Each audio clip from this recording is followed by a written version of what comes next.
Hello दोस्तों, स्वागत है आप सभी का जेनेसिस के धमाकेदार दोस्तों इस प्लेटफॉर्म पर। और मैं दीपक तीर्थयानी आप सभी लोगों के सामने लेकर हाजिर हूं कंडीशनल कोडिंग का एक जबरदस्त सेशन।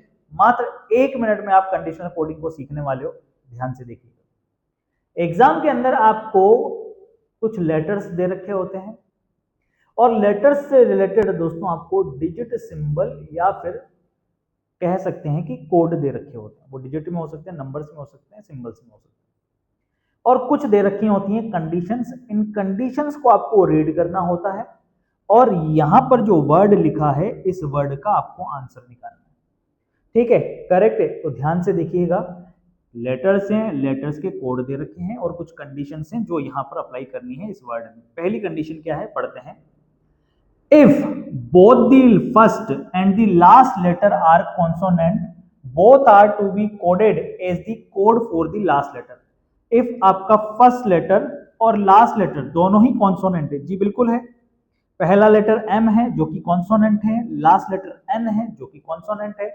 और जब दोनों ही लेटर, फर्स्ट और लास्ट लेटर दोनों ही कॉन्सोनेंट हो, then are to be coded as the code for the last letter. तो उनको लास्ट लेटर के कोड से कोड करना होगा।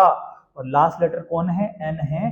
और एन का कोड दोस्तों क्या है, यहाँ पर एन का कोड है @। डेट मीन्स इसका कोड भी @ होगा और इसका कोड भी @ होगा। ठीक है, ये कंडीशन हो गई अप्लाई। चलिए नेक्स्ट कंडीशन क्या है। If the first letter is consonant and the last letter is vowel, जी लास्ट लेटर वोवल नहीं है तो they are to be coded as the code for the vowel. जब है ही नहीं कंडीशन तो अप्लाई क्यों करनी है। If the first letter is vowel, जी नहीं, फर्स्ट लेटर वोवल नहीं है तो ये कंडीशन भी अप्लाई नहीं हो रही। यानी एक ही कंडीशन अप्लाई हो रही है।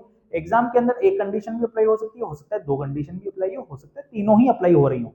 लेकिन यहां पर इस वर्ड में सिर्फ एक ही कंडीशन अप्लाई हो रही है जो कि हमने कर दिया है।